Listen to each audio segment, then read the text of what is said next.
Voilà, l'enregistrement est lancé. Bonjour à tous. Bonjour à tous. Là, nous allons écouter un autre postulant. Il s'agit de Wilfried Lauture, qui a traité sous la direction du docteur Bitsan Janis. Il a traité du sujet suivant: analyse de l'influence des facteurs socio-économiques sur la réussite scolaire des élèves au niveau du fondamental en Haïti de 2010 à 2021.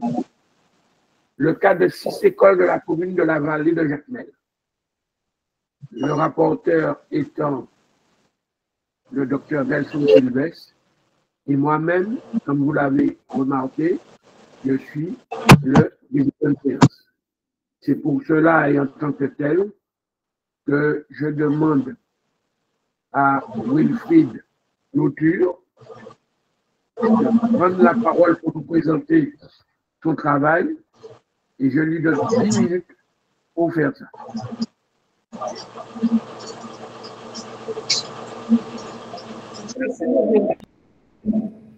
Merci, docteur. Permettez-moi tout simplement de saluer les membres du jury et mon directeur de mémoire, docteur Bitsan Janis, pour m'avoir accompagné et soutenu tout au long de l'élaboration de ce travail. Mon travail de recherche se porte sur l'analyse de l'influence des facteurs socio-économiques sur la réussite scolaire des élèves au niveau du fondamental de la vallée de Jacmel de 2010 à 2021. Pour l'exposé de ce travail, nous allons sur le cheminement suivant: l'introduction, la problématique suivie des questions de recherche, les objectifs et hypothèses, le cadre méthodologique, la revue de littérature, les résultats de discussion et la conclusion. Honorables membres du jury, ce sujet a été choisi par rapport à plusieurs constats, dont la conjoncture actuelle et la situation économique des parents qui les empêche de répondre aux besoins scolaires des élèves. Maintenant, passons à la problématique. Ainsi, qu'en Haïti, ces situations économiques sont très précaires, marquées par la pauvreté et les inégalités, dont les familles ne peuvent pas surtout répondre aux besoins scolaires des élèves, et même les établissements scolaires pourraient, dans le cadre de leurs fonctions, rencontrer des difficultés économiques pour répondre aux besoins scolaires des élèves, selon des ravins en 2019. En 2017, selon les recherches du monde, à la rentrée scolaire, 400 000 élèves ne pouvaient pas se présenter à l'école à cause des problèmes économiques. Selon des chercheurs comme Thomson en 2006, la fréquentation et les activités scolaires ont été constamment perturbées, paralysées par des crises sociopolitiques récurrentes qui ont occasionné à la destruction de plusieurs établissements scolaires.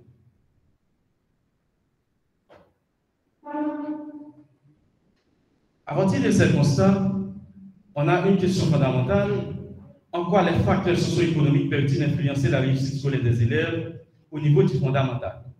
De cette question fondamentale, des questions spécifiques ont été formulées. Existe-t-il un rapport entre la situation socio-économique et la réussite scolaire des élèves? Quels facteurs socio-économiques peuvent-ils influencer la réussite scolaire des élèves du fondamental? Nous avons avisé à analyser l'influence des facteurs socio-économiques sur la réussite scolaire des élèves au niveau du fondamental en Haïti, précisément ceux de la commune de la vallée de Jacmel. De manière spécifique, elle vise à analyser les différentes facettes de la situation socio-économique, expliquer l'influence des facteurs socio-économiques, proposer des pistes de solutions. Maintenant, à partir de nos constats, nous avons donné une réponse provisoire en disant que le statut socio-économique influence la réussite scolaire des élèves dans la mesure où les parents se trouvent dans l'incapacité de répondre aux besoins scolaires des élèves, comme la possession des matériels et manuels, le transport et la nourriture. Pour le cadre méthodologique, dans notre travail, c'est un travail mixte, c'est-à-dire quantitatif et qualitatif. Pour la population valléenne, on a 6 écoles comme échantillon. Pour la partie quantitative, 90 répondants sont choisis de manière probabiliste et aléatoire et répartis en 18 enseignants, 6 directeurs, 6 parents et 60 élèves. Pour la partie qualitative, 18 répondants sont choisis, dont 6 enseignants, 3 responsables d'établissement, 3 parents et 6 élèves sont choisis de manière non probabiliste et non aléatoire. Pour les outils de cueillette des données, nous avons utilisé un questionnaire d'enquête et une grille d'entrevue. Pour traiter les données quantitatives, nous avons fait usage du logiciel Excel et pour les données qualitatives, nous les avons fait à travers les verbatins, traités, puis analysés. Honorables membres du jury, notre travail a été aussi l'objet de plusieurs recherches. Pour la situation socio-économique, plusieurs études se sont intéressées dans le cadre éducatif pour montrer que les élèves d'Haïti, dans leur vécu scolaire, ont tous des statuts socio-économiques confondus. Ce sont celles de choix en 1981, La Fortune et Canotée en 2007. Dans une autre facette, d'après les recherches de Bess en 1997, la réussite scolaire est moins fréquente chez les enfants pauvres. Selon Bass en 2014, la réussite scolaire est expliquée par les résultats antérieurs des élèves, la qualité de l'enseignement et le statut socio-économique des élèves. Maintenant, passons aux résultats. Et par rapport aux données relatives au manuel et matériel scolaire des élèves, les données recueillies auprès des responsables d'établissement sur les matériels et manuels scolaires des élèves, d'après ce graphe, 83,33% ont dit que les élèves n'ont pas tous leur matériel et leur manuel scolaire. Et 16,67% ont déclaré qu'ils possèdent leur manuel et leur matériel. Face à l'impact des inégalités socio-économiques entre les élèves sur la réussite scolaire, sur les 6 responsables d'établissement, 5 seulement ont répondu à cette question. 4 d'entre eux déclarent que ces inégalités affectent négativement la réussite scolaire des élèves, contre 1 qui a répondu négativement. Pour les causes du manque de concentration des élèves dans les cours, pour les enseignants, tous les élèves ne rencontrent pas les mêmes problèmes. 8 d'entre eux, soit 44,44%, disent que la faim est la cause du manque de concentration des élèves dans les cours. Une quantité pareille parmi le reste déclare c'est un manque de compréhension qui est à la base. Et les 2 autres, qui représentent 11,11%, disent que c'est la fatigue, contrairement aux autres. Pour les statuts socio-économiques des parents, des élèves, selon les parents acteurs, sur les 6 parents acteurs enquêtés, 4 d'entre eux, soit 66,67%, affirment que le statut socio-économique des parents des élèves sont faibles, et 2, soit 33,33%, disent que ce statut des parents sont moyens. Pour le petit déjeuner des élèves, qui est important avant d'aller à l'école, les données recueillies auprès des parents acteurs, 2 d'entre eux, soit 33,33%, affirment que les élèves mangent toujours quelque chose avant d'aller à l'école et 66,67% disent qu'ils n'ont rien pris. Maintenant, pour le moyen pour aller à l'école, 20 élèves sur 60 ont affirmé qu'ils viennent à l'école à moto et 40 ont déclaré qu'ils viennent à pied. Maintenant, passons aux résultats qualitatifs. Pour la compréhension sur l'influence du statut socio-économique des parents sur la réussite scolaire des élèves et leur comportement dans les cours selon les responsables d'établissement, tous les responsables d'établissement interviewés ont tous d'accord que le statut socio-économique des parents peut impacter la réussite scolaire des élèves ainsi que leur comportement dans les cours. Les enseignants choisis pour la méthode qualitative sont aussi tous d'avis que le statut socio-économique des parents constitue un obstacle pour la réussite scolaire des élèves et des influences aussi le comportement des élèves dans les cours. Pour les facteurs qui pourraient déterminer la réussite scolaire des élèves, selon les enseignants, la réussite scolaire des élèves peut être déterminée par plusieurs facteurs économiques, politiques, la méthode d'enseignement. Pour les difficultés affectant la réussite scolaire selon les élèves, tous les élèves interviewés n'ont pas les mêmes difficultés. Certains disent qu'ils n'ont pas de difficultés, d'autres disent c'est le manque d'études ou le moyen de leurs parents. Maintenant, passons à l'analyse et discussion. Selon plusieurs enquêtés, la situation sociale et même économique des parents ne sont pas parfaites pour répondre aux besoins scolaires des élèves. Ceci est en lien avec les idées de certains chercheurs, comme dans l'étude de AMI en 2011, qui explique que 84% des familles des régions rurales dont des enfants émigrent vers les villes vivent dans l'extrême pauvreté et 45% des enfants des zones marginales urbaines connaissent la même situation que ceux de la campagne. En somme, sur l'influence des facteurs socio-économiques de la réussite scolaire et le comportement des élèves dans les cours, les personnes interviewées sont tous d'accord et disent que le statut socio-économique des parents peut impacter la réussite scolaire des élèves ainsi que les comportements dans les cours. Monsieur le Président, nous avons fait une synthèse des résultats quantitatifs et qualitatifs à partir de laquelle nous avons relevé certains facteurs comme, par exemple, comme facteur interne, manque de manuels et matériels scolaires, manque de concentration, comme facteur interne, absence de subventions, distance des élèves par rapport à l'école. Passons à la conclusion. Honorables membres du jury, toutes les difficultés marquées dans le contexte et par le contexte socio-économique en Haïti constituent un obstacle pour l'élève dans sa réussite. Ainsi, après avoir exploré les écrits de certains auteurs, nous avons constaté que nous avons vraiment abouti à nos objectifs et nous pouvons dire que notre hypothèse a été confirmée. Malgré tout, honorables membres du jury, notre travail a soulevé des limites. Ainsi, par rapport à l'ensemble de nos démarches, nous avons produit certaines recommandations, utiliser les TIC, aider l'élève à s'engager dans l'apprentissage, maximiser l'attention, soigner l'environnement, assurer les fondamentaux, mise en place des activités économiques pouvant aider les parents aux élèves. Alors, merci pour toutes vos remarques et je suis à votre disposition pour toutes vos remarques et suggestions.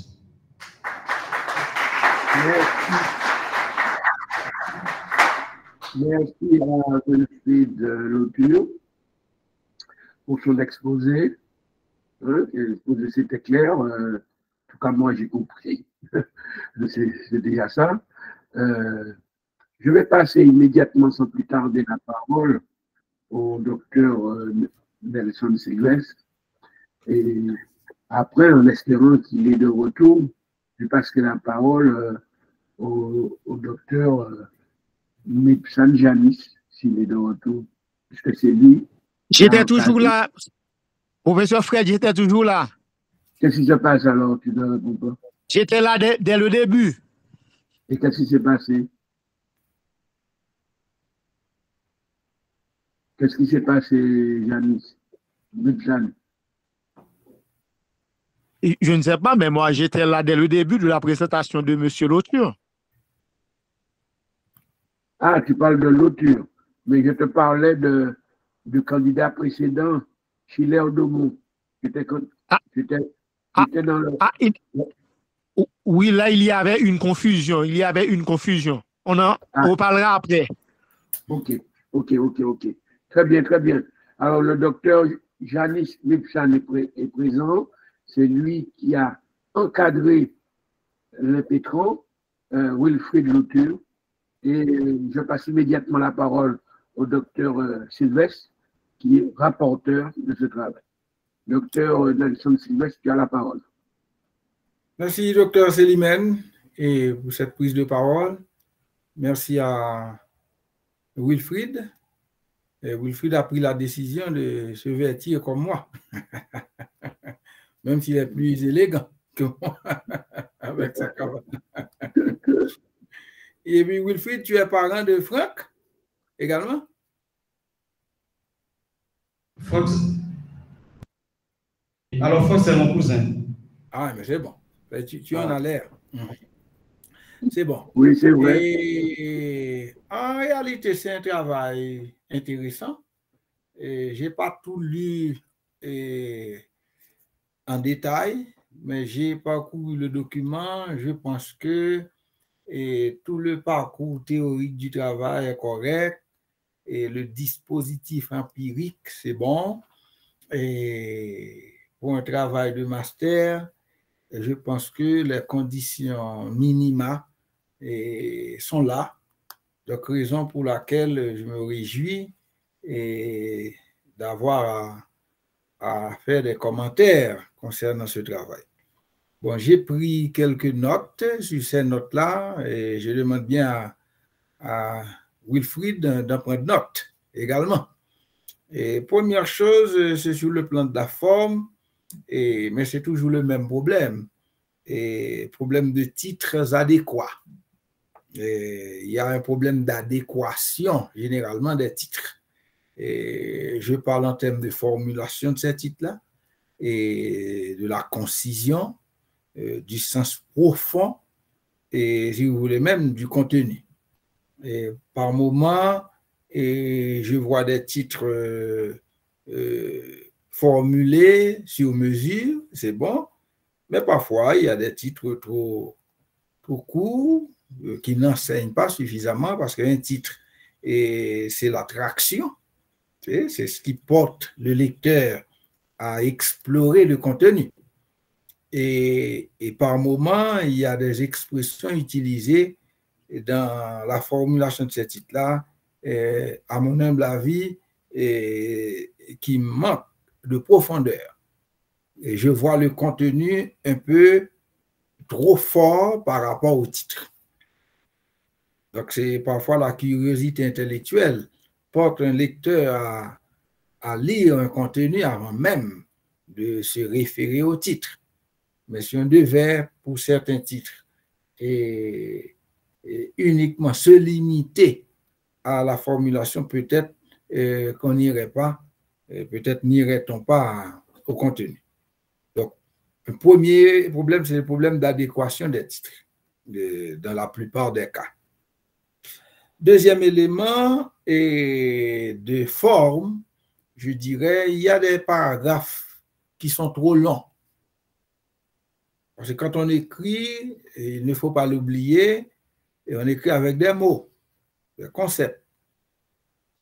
Mais l'ensemble des concepts donne des phrases, et l'ensemble des phrases, des paragraphes, et l'ensemble des paragraphes, des pages, et l'ensemble des pages, le document complet. J'ai comme l'impression que dans certains paragraphes, on déborde le cadre. Donc, quand un paragraphe est trop long, le lecteur peut se sentir fatigué. Et on perd également le lien qu'on veut apporter. Donc, si une idée pour son développement ne suffit pas dans un paragraphe, c'est mieux d'en faire deux, en utilisant des expressions de transition, comme par ailleurs, de plus, néanmoins, etc. Donc, il faut éviter ça parce que quand on a des paragraphes qui dépassent déjà 15 lignes, donc ça fatigue le lecteur. D'accord? C'est le deuxième élément de forme que je pense qu'il faudrait peut-être prêter attention. Et ce ne sera pas une grande difficulté de tronquer, si vous voulez, un paragraphe trop long. Il suffit de voir où ça couper et continuer dans un autre paragraphe. OK, ça c'est le deuxième élément. Et également sur le plan de la forme, et quand on dit limite de la recherche au niveau de, je pense que c'est avant la conclusion, c'est pas trop nécessaire. C'est pas trop nécessaire d'avoir un sous-titre qui s'appelle limite de la recherche. Parce que c'est un travail qui se fait avec des objectifs clairs. Eh bien, l'objectif, par définition, est une limite. Vous voyez?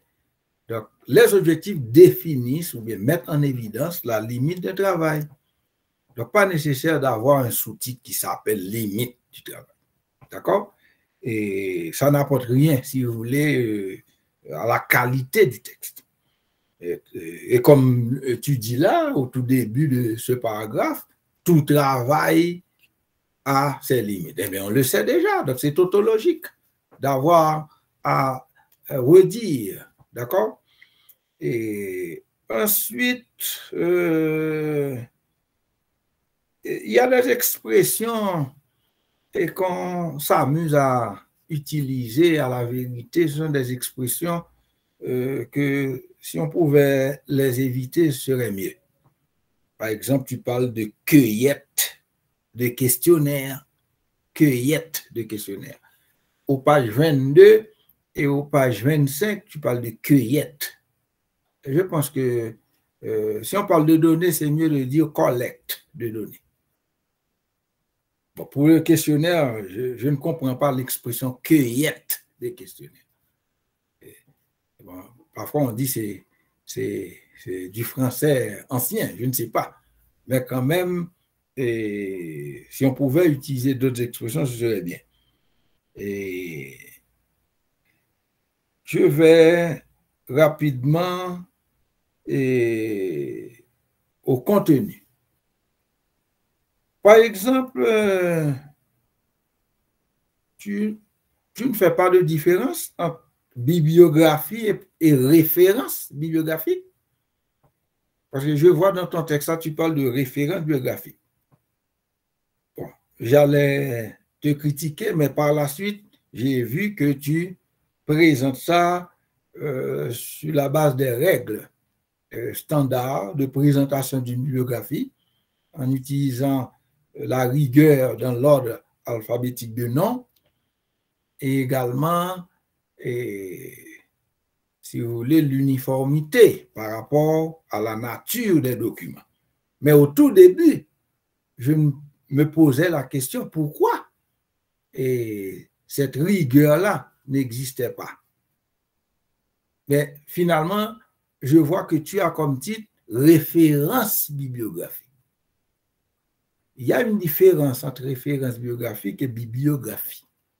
Premièrement, sur le plan de la présentation.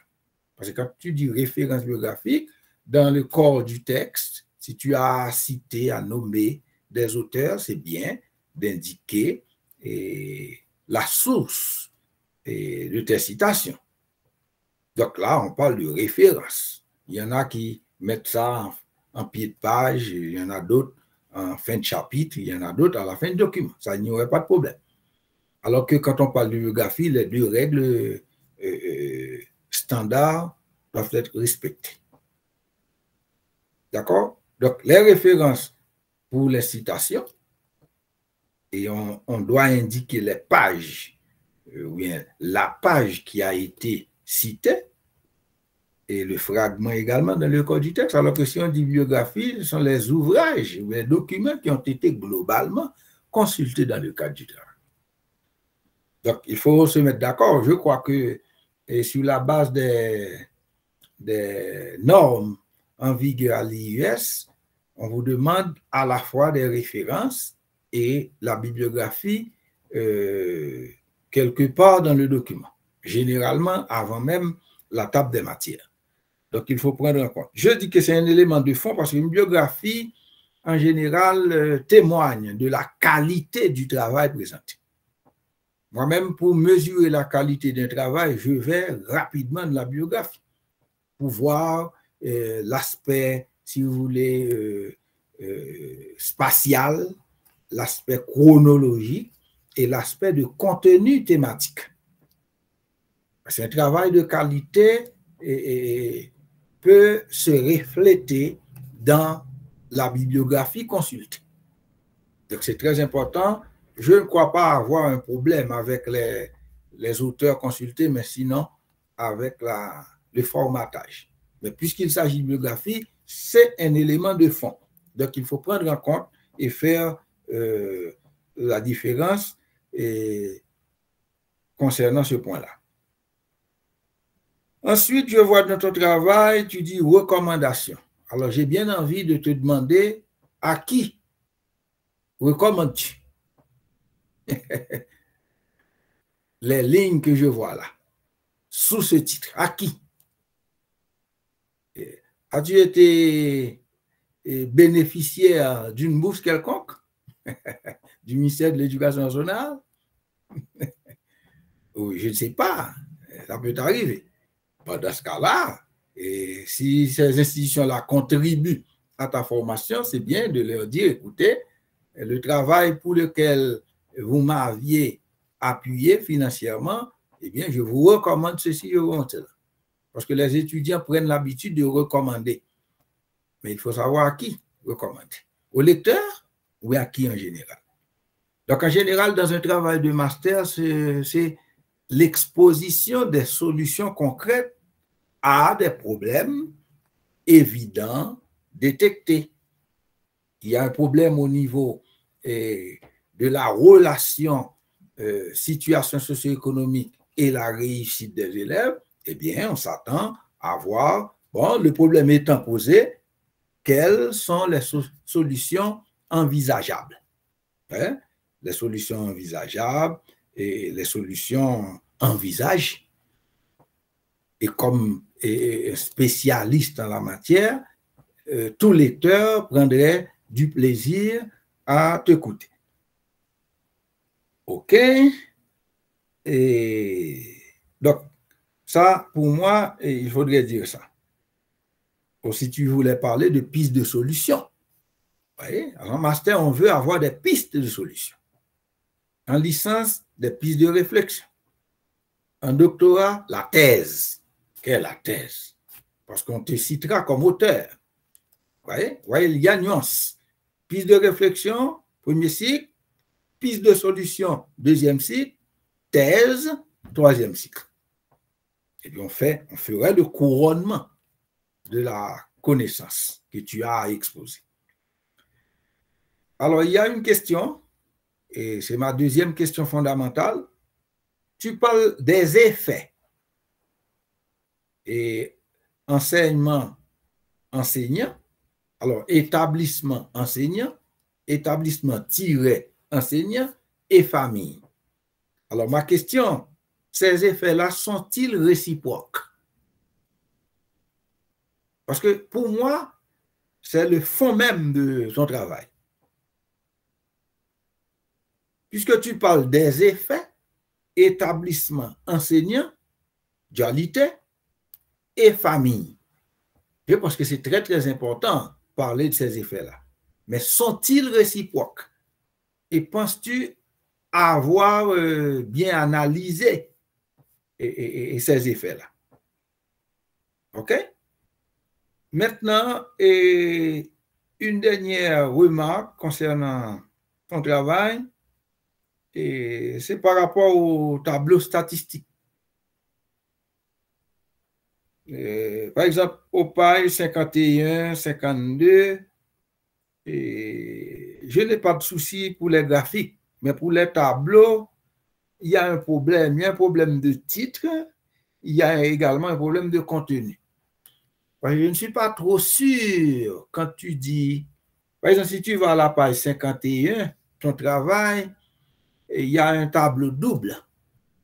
Parce qu'il me semble qu'il y a deux variables sous mesure. Par exemple, il y a une variable que tu appelles modalité, et avec les tranches d'âge, et puis il y a l'autre variable que tu appelles réponse.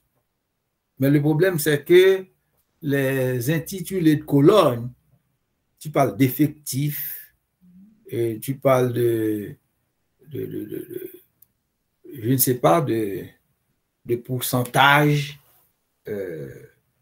Tu sais, il y a des concepts qu'on utilise dans tel champ disciplinaire et que le lecteur, s'il est un lecteur ordinaire, ne va pas pouvoir te comprendre. Donc, il faut toujours écrire dans un langage pour mettre le lecteur un peu sur la piste de ce que tu es en train d'écrire. Par exemple, il y a plein d'éléments là que tu écris à la page 51 ou ça, 54, 51. Oui. Là où tu mets nombre d'années de parrainage, tableau 22. Et puis ensuite, cause du parrainage. Et donc, je vois comme cause famille, performance scolaire, situation sociale.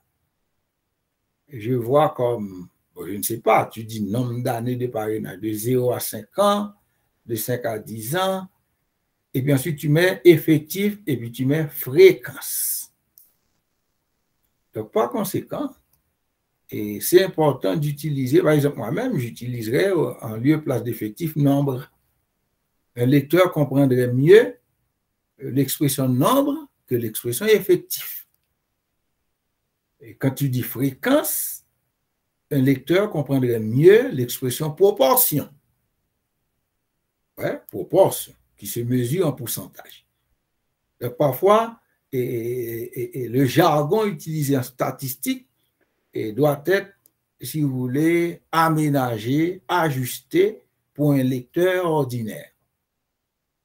Donc voilà, en gros, ce que je voulais te dire. Donc, s'il y a moyen, avant de déposer le texte, d'apporter ces aménagements-là, je pense que ce sera bon pour les lecteurs au niveau de notre bibliothèque en ligne. Mais globalement, c'est un travail très acceptable et cela témoigne de l'encadrement que tu as reçu pour terminer en bien et à l'heure ce travail. Merci beaucoup, Monsieur le Président. Merci, Dr. Sylvestre. Effectivement, le candidat a présenté le travail qui visiblement démontre une certaine régularité dans ses efforts et un encadrement adapté, quoi, puisqu'il a tenté de mettre en dehors des remarques qui sont faites énormément, notamment on ne met pas de sous-titres dans les conclusions. Il vaut mieux éviter de mettre des sous-titres dans les conclusions. Si tu veux faire apparaître des choses, tu changes de paragraphe. Et on comprend qu'il y a une autre idée et quelque chose d'autre qui arrive. Mais il vaut mieux éviter de mettre les sous-titres. Mais effectivement, le travail me paraît être un travail soigné et qui a été... en fait, ce n'est pas un étudiant qui a commencé à s'occuper de son mémoire au mois d'août pour le rendre au 1er septembre. C'est quelqu'un qui a commencé bien avant, contrairement à d'autres, et qui s'amuse pendant toute une année et vient au dernier mois en pensant qu'on fait un mémoire en un mois, ce qui n'est pas possible. Voilà, donc je vais passer la parole en attendant que je pose une question de fond quand même. Je vais passer d'abord la parole au directeur de mémoire, le docteur Janice Nupsen.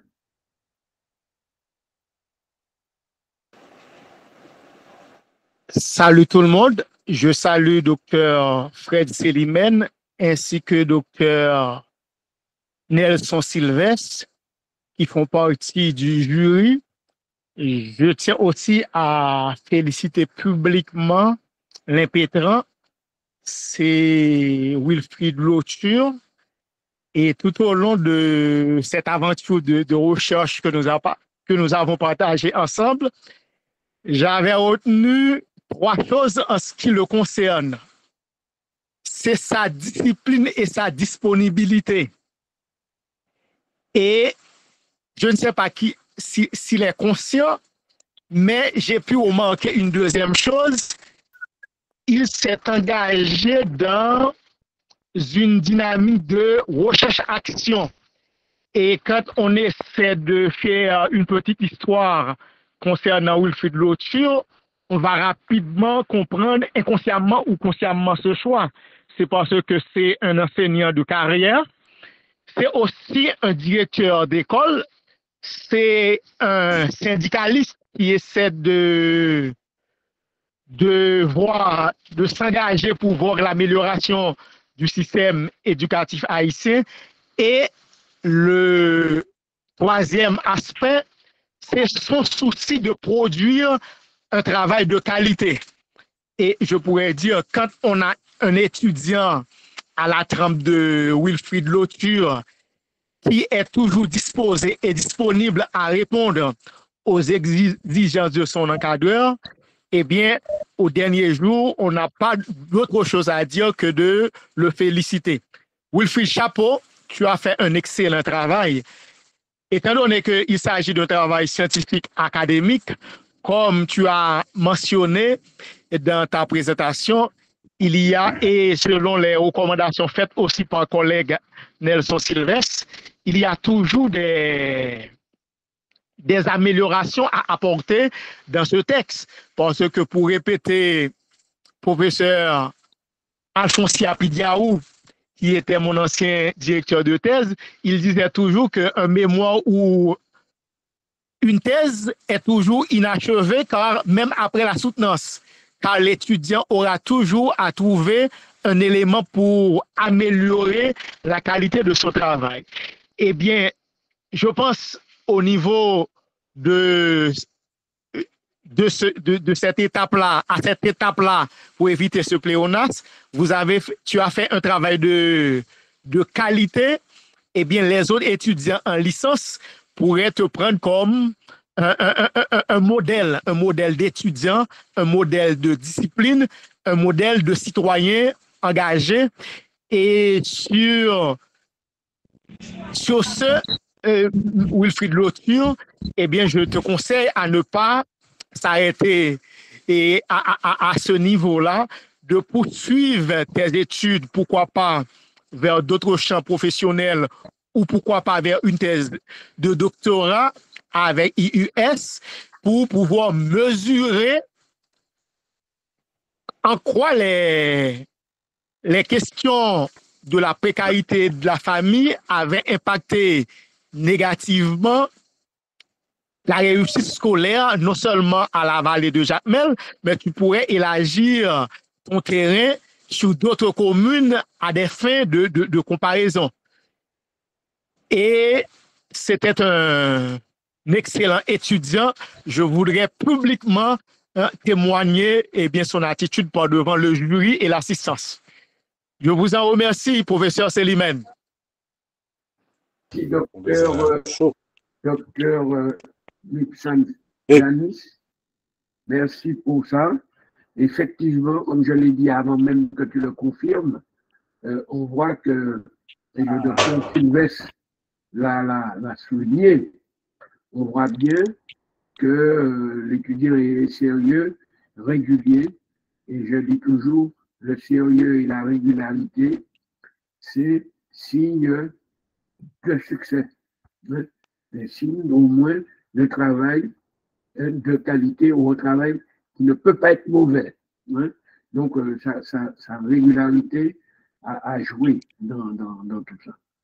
Alors, avant de lui passer la parole pour qu'il puisse répondre à toutes ces remarques, je lui poserai la question suivante.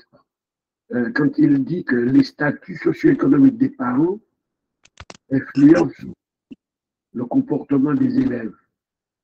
Bon, tu sais que tu es syndicaliste, d'après ce que j'ai compris, ou tu t'occupes énormément de ce qui se fait dans le milieu scolaire, mais tu sais que cette affaire, cette analyse concernant les statuts socio-économiques des parents, mais ça a été mené partout dans le monde.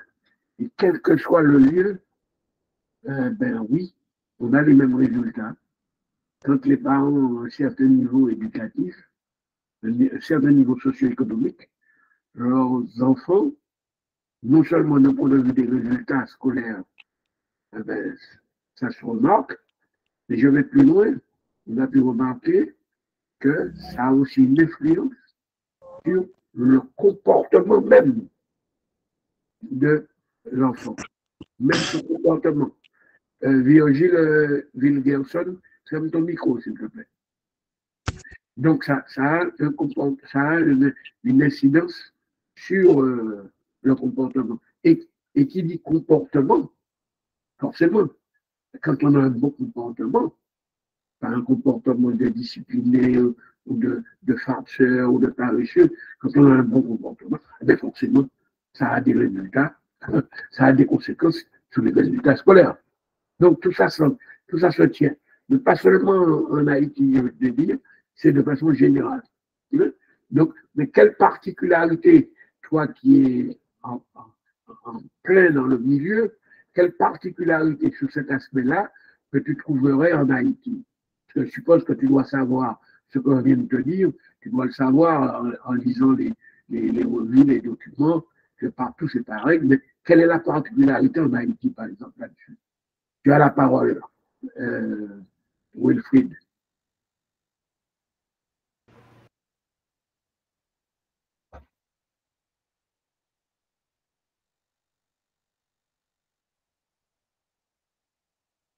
Wilfried, tu as la parole.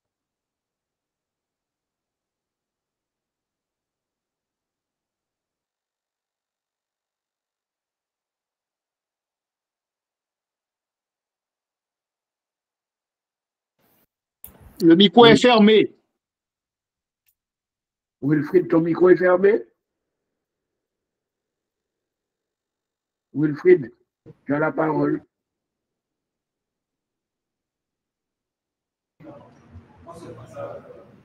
Oui, docteur.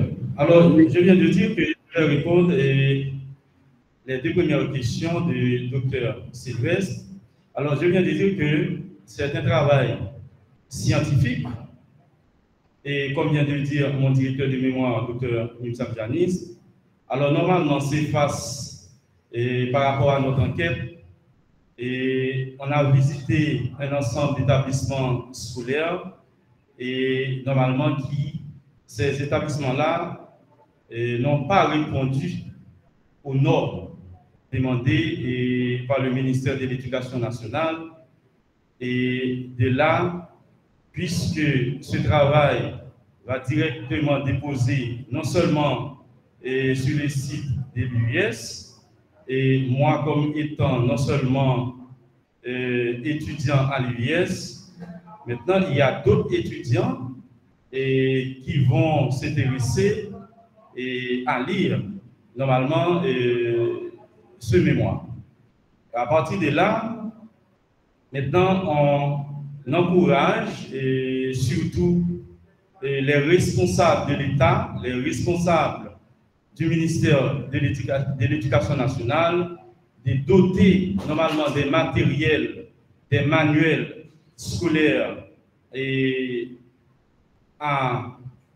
aux écoles, ou du moins à la vallée de Jacmel, et la formation des maîtres, doter aux écoles les TIC, et doter également un terrain de jeu, une bibliothèque, une salle informatique.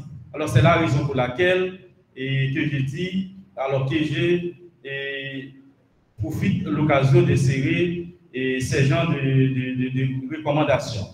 Maintenant, pour effet des enseignants, alors vous savez bien que les enseignants ont un effet direct sur la réussite des élèves. Si toutefois les enseignants n'ont pas bien formé, de là, les élèves également ont du mal à s'adapter. Si les enseignants, normalement, comme à l'UIS, vous prenez de l'attention pour former non seulement les enseignants, ainsi que nous-mêmes, les étudiants, eh bien l'État haïtien, plus particulièrement le ministère de l'Éducation nationale, a pour responsabilité de former tous les enseignants et malgré chaque année, et la question de formation, ça s'insère directement dans le programme du ministère, mais les professeurs ne reçoivent jamais de formation. C'est la raison pour laquelle, de là, on parle de l'effet des enseignants. Pour effet des établissements scolaires, maintenant, pour apprendre aux élèves, ou du moins pour faire une école comme une école de qualité, l'établissement scolaire devrait être répondu aux normes demandées par le ministère de l'Éducation nationale. Imaginez quelqu'un a seulement soit 4 chambres de maison, et puis de là, vous voyez, il s'agit d'une école. Mais suivant notre enquête, maintenant j'ai dit non, le ministère de l'Éducation nationale doit jeter normalement un coup d'œil sur ce genre d'établissement pour pouvoir aider non seulement les professeurs, les élèves ainsi que les parents de mieux savoir. Maintenant, pour les parents, effet des parents. Alors, un élève qui a un parent responsable, ça permet à l'élève de mieux réussir. Et un parent qui prend sa responsabilité, un parent qui donne tout à leurs enfants, maintenant, ça ne va pas impacter la réussite de l'élève. Alors c'est là, et on parle de l'effet des parents, c'est-à-dire le parent, ou du moins les parents jouent un rôle direct sur la réussite des élèves. Mais alors il est vrai que parfois dans les zones rurales, il y a certains parents qui ne savent ni lire ni écrire, mais pourtant ils prennent leurs responsabilités. Merci.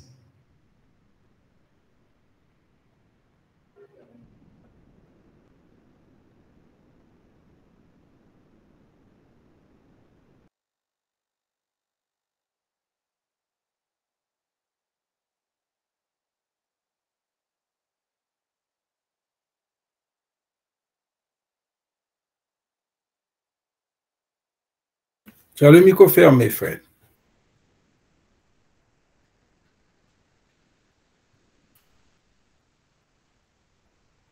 Il faut ouvrir le micro.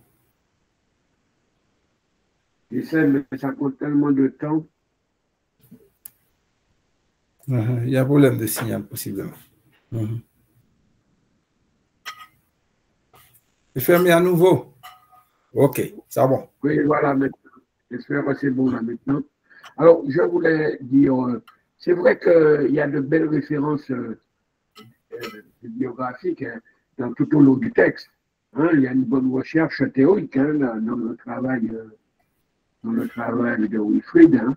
Il a voulu, mais je ne suis pas satisfait de sa réponse concernant ma question. Pas très satisfait. Est-ce qu'il y a une remarque, une question que soit le docteur Nelson Sylvestre, soit le docteur Gibson Jalmis souhaite apporter?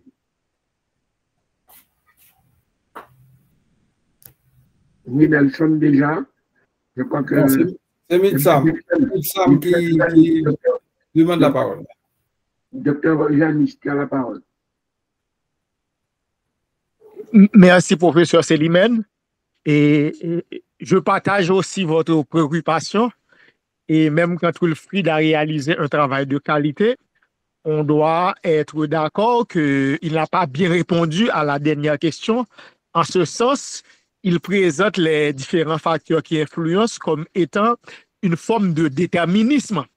Et c'est pourquoi on attendait que monsieur puisse nous dire quels sont donc les facteurs qui influencent le plus l'apprentissage des élèves du côté de la vallée.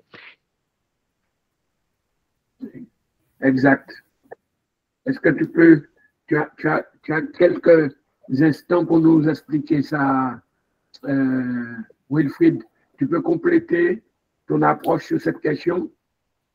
Parcours par les élèves. Et pour commencer, moi, j'avais recommandé à Wilfried, eh bien, la cartographie de la pauvreté en Haïti élaborée en 2004. Et ce rapport apparu dans le livre vert du président de l'époque, c'était Jean-Bertin Aristide, 2003, je crois, et bien pour elle, le guider à suivre l'évolution des différents facteurs et à localiser la particularité de ces aspects-là sur son territoire. Et là, c'est peut-être le vide ou la limite en matière d'analyse et de son travail. Au contraire, comme vous avez dit, professeur Célimène, dans tous les pays du monde, il y a toujours des facteurs socio-économiques, environnementaux ou comportementaux à un degré ou à un autre qui vont influencer la réussite. Mais jusqu'à date, et monsieur n'avait pas traité cet aspect-là, et surtout dans sa présentation. Et c'est la raison pour laquelle il explique qu'il ne pourrait pas rester en route, il doit poursuivre ses recherches juste pour essayer de nous proposer un document plus ou moins fini. Oui, et en plus, il a vraiment beaucoup de documents. Il a fait un bon travail de recherche bibliographique. Il y a des références, il y a de nombreuses références dans son travail, et je trouve ça très bien, quoi. Hein? Et donc, docteur Sylvestre, tu veux ajouter quelque chose afin que je passe une dernière fois la parole à Alain Pétron? Oui, alors ma question fondamentale était de savoir si les effets étaient réciproques, en parlant d'établissement enseignant et famille. Bon, lui, il a répondu en mettant en évidence les effets, mais la réponse à laquelle je m'attendais, ces effets sont-ils réciproques? Alors, vous savez qu'un effet, c'est une première conséquence d'une action. Donc, quand on met en place un établissement, eh bien, la mise en place de l'établissement peut influencer ou affecter, si vous voulez, les élèves et leur réussite. Le fait même d'avoir l'établissement. Donc, ce serait là, et en quel sens? Ce serait là la première conséquence, c'est-à-dire l'effet. Maintenant, quels sont les enseignants qui sont engagés, leur niveau, en fait, de compétences, leur capacité, c'est-à-dire la facilité avec laquelle ils transmettraient le savoir, les moyens dont ils ont à leur disposition, comment est-ce que ce complexe-là change quelque chose et dans quel sens. Et puis, quelle est la situation socio-économique des familles? Parce que, disons qu'on a un établissement privé d'enseignement. Bon, s'il n'y a pas une étude de marché, parce que l'établissement privé est considéré comme une entreprise, et comme entreprise, l'établissement est appelé à exister. Or, pour exister, l'établissement en général dépend de l'apport des familles, des élèves. C'est-à-dire, est-ce que ces familles-là sont en mesure de payer ce qui est demandé? Est-ce que ce qui est demandé est trop lourd ou bien ne prend pas en compte la situation justement de ces familles concernées? Donc, c'est pourquoi j'ai voulu savoir s'il s'agit d'un étau dans lequel les élèves se trouvent et qui empêchent leur réussite. Parce que n'oubliez pas, il y a toujours ce qu'on entend par l'interface entre l'établissement scolaire, les enseignants et la famille qui envoie les élèves. Et même quand il s'agit de l'enseignement public, d'un établissement public, j'ai vu une note la dernière fois qui dit que de telle année à telle année, pas question de solliciter des frais, uniquement tel montant. Et que l'État se charge d'apporter ceci, d'apporter cela. Bon, c'est pour éviter de la corruption. C'est bien compris. C'est un établissement public. Mais là-bas du temps, l'État n'a pas la force d'apporter quoi que ce soit. Et même quand l'État apporte, c'est par moment. Donc, les enseignants, les responsables de l'école, sont comme pris en sandwich. C'est-à-dire, on doit fournir aux élèves un environnement propice à leur apprentissage, voilà que ces éléments-là ne sont pas disponibles. Donc, Wilfried, c'est bien de savoir est-ce que ces effets sont réciproques. En quel sens établissement, enseignant nuisent à la réussite des élèves et en quel sens la situation socio-économique des familles des élèves nuit également à la réussite scolaire de l'élève. Parce que souvent on dit que l'élève n'est pas intelligent. L'école n'est pas là pour recevoir des élèves intelligents. L'école est là pour recevoir uniquement des élèves. Le rôle de l'école, c'est de permettre à ce que l'élève développe l'intelligence qu'il a comme dotation initiale. Or, pour le faire, eh bien, l'école doit influencer justement cela. Et sur cette base, on aura la réussite. Donc, je pense que ce sont des éléments véritablement clés et qu'il faut s'adresser, qu'il faut prendre en compte pour mieux poser le problème. D'accord? Voilà, et globalement, ce que j'attendais justement de Wilfried. Et Wilfried a 3 minutes pour nous donner ses impressions sur tout le monde. 2-3 minutes, maximum.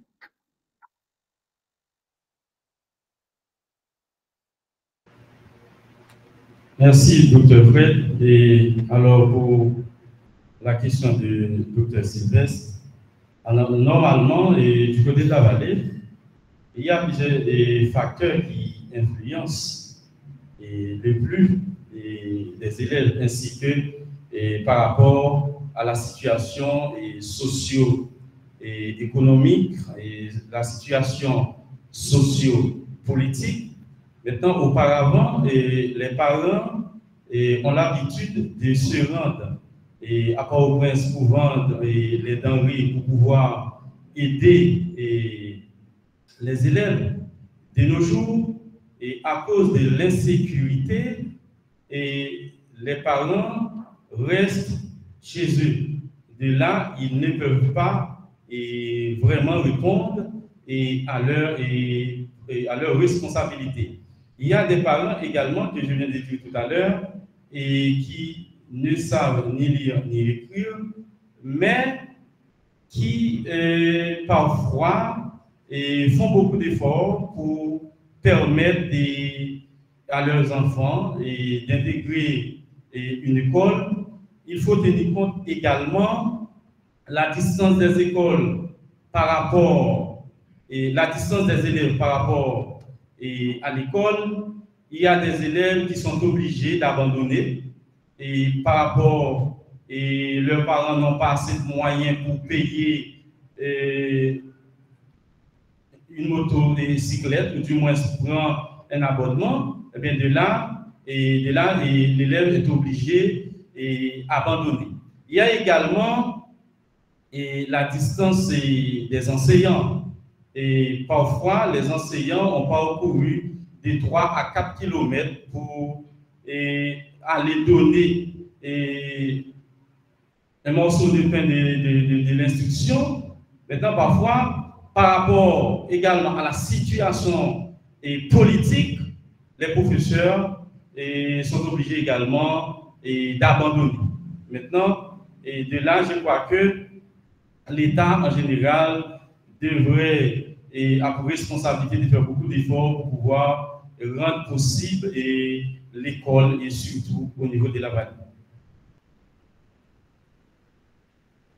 Merci, Wilfried. Je ne sais pas si Dr. Gibson et Dr. Sylvestre ont quelque chose à ajouter, mais je crois qu'on est arrivé à l'heure de la fin de la présentation des mémoires de Alain Pétron. Donc, on le félicite pour son travail, sa recherche bibliographique, des documentaires. Il a fait un travail propre. On le félicite encore pour ça. D'accord? Merci pour tout.